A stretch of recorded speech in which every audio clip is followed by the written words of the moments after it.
Jewish-Roman wars in 1st century. Well, it's also known as the Jewish Revolt or Zealot Revolt. It happened around about 70 AD, and it was a time of Emperor Nero. The Emperor Nero is famous for persecuting Christians, blaming Christians for the Great Fire of Rome, that kind of things. And that time in Judea was governed by the Roman procurator called Florus. And he was the last Roman procurator. And he wasn't a very nice guy, apparently. Well, I'll show you why. Well, this is what happened. Always the reason why people raise up to revolt against the ruling powers. And this is what happened. The procurators of Judea, even before the Florus, at the time of Nero, were worst in the history of government of the country. And their rule saw the collapse of law and order in Judea. See, so the things are already getting bad, getting worse at that time. But this particular procurator called Florus, he was a Greek from Asia Minor. He simply hated Jews. You see, his hatred toward the Jews actually brought very harsh treatment and unfair judgment over Jewish population of the places. And especially a place called Caesarea, where the Jews and Syrians are living next to each other, and they always had a conflict and dispute. And the Emperor Nero decided to favor the Syrians. And he actually took away the privileges previously the Jews had in the area and favored the Syrians. And so the things even got worse for the Jews living around the area.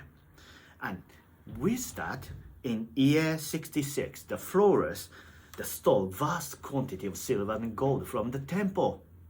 That was a big no-no for the Jews. Of course, it made Jews so angry. So they raised up against those the Roman rulers in Jerusalem, and had an outbreak of disturbance in Jerusalem and all over the Judea. And that actually ended up in the Great Revolt, Jewish Revolt, or Zealot Revolt, or known as Jewish-Roman War. This outraged the Jewish people, rioted, and wiped out the small garrisons stations in Jerusalem, the Roman garrisons. And with that, the Syrian ruler of that time, called Sistus Gallus, he sent large troops to fight against the Jewish revolt. These troops, the soldiers, the army was called Thunderbolt 12th Legion. Sounds so furious, isn't it? But actually, Jewish insurgents wiped them out, defeat them at the Battle of Beth Horon. See, they were that angry. They could defeat the big Roman troops. Well, this thing happens, the Emperor Nero couldn't ignore what's happening in Judea. So he determined to crush this rebel. Well, what did he do? He sent his best general, General Vespuccian, and his son Titus as second in command, and sent elite Roman army to crush this rebel in province. Well, Galilee, the northern part, was speedily conquered, quickly conquered by Vespuccian and his great Roman armies. So, and they carried on a southwards campaign. And they got to Jerusalem, then they hit the wall, literally hit the wall of Jerusalem. And this Jerusalem's wall was so strong that they could not take the city. They could not take the city. So Vespuccian brought new tactics. He surrounded the city with a vast army so that they could cut off all the supplies. Also, nobody could escape from Jerusalem. And he sat patiently to starve the city so that they may surrender without any bloodshed. So that's what happened. And time went on. And while Vespucci, the Roman army, waiting for the surrender of the Jerusalem. Something was happening inside Jerusalem. Well, at that time, in Jerusalem, the Jewish faction called Zealot was taking charge of this revolt. Who was a Zealot? So Zealot, also known as Kanami in Hebrews, they were the anti-Roman rebels, anti-Roman factions, and the instigator of all those the revolts happening in Judea. And then they'd been active for over 60 years. So it was kind of major factors, and then many people joined that group. That actually their main belief was that all means were justified to achieve the political religious liberty. In other words, for their goals, they could do anything. So that they were considered by the people, especially by the Romans, as a terrorist group, basically. And they took in charge of Jerusalem at that time. Interesting fact, little factoid, that one of the main disciples of Jesus, Simon, not the Simon Peter, but the other Simon, he was the part of this particular group, Zealot. That's why called Simon the Zealot. Interesting, isn't it? Many interesting, unique people are Jesus' disciples, not the proper ones. But, anyway, that's a different story. But anyway, so Zealot, very hardcore, hard-hitting. Yeah, anything goes for the means, for the purpose type people. When they took in charge, you see, the thing was, they weren't the very nice people either. As you know, they would not choose the means for the end.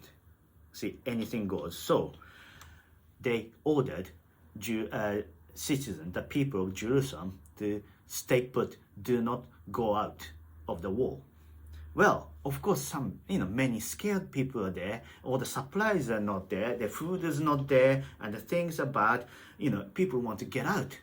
People want to escape from this situation. So some people trying to escape, but were caught by the members of Zealot. Do you know what Zealot did? They took them on the top of the wall and pushed them off the wall, killed them. You see, they killed own people who are trying to escape. So with the fear, they're trying to control and rule over the population of Jerusalem inside the wall.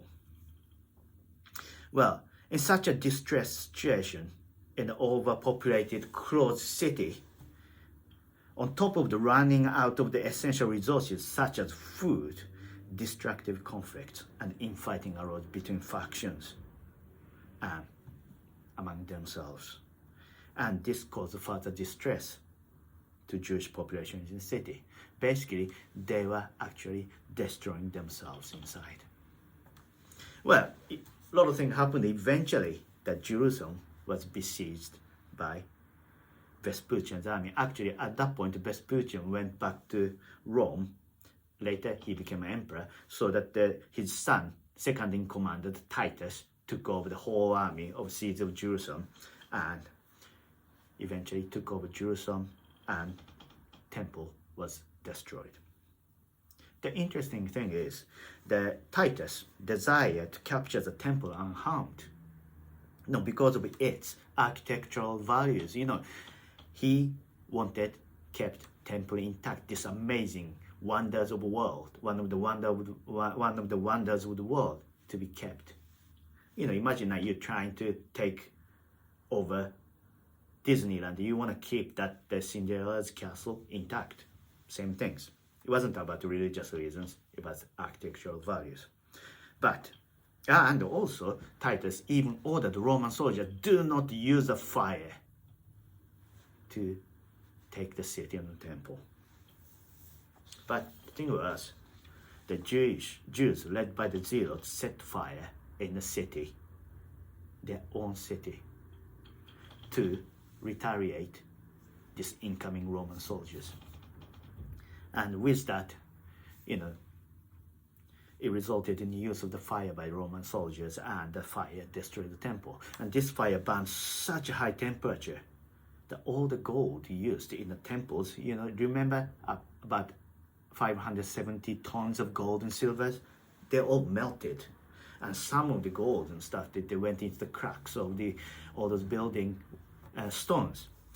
So that in order to get all those gold, those looting Roman soldiers dismantled temple stone by stones to scrape off all those gold. Thus, the prophecy of Jesus was fulfilled in Matthew 24, verse 1 and verse 2. Not one stone will be left on top of the other. That's exactly what happened. The three elements of Jesus' prophecy was fulfilled regarding this fall of Jerusalem. Jesus said, they will fall by the sword. Indeed, they fell by the sword of Romans. And they will be taken as a prisoner to all nations. Of course, Romans took all those people in Jerusalem as prisoners of war, and they took them to all those nations in the Roman empires. And Jerusalem will be trampled by the Gentiles, of course, trampled by Romans. So Jesus' word, every single one fulfilled regarding to fall of Jerusalem. Well, story does not end there. This aftermath of this fall of Jerusalem greatly affected Jews and Christians and their relationships.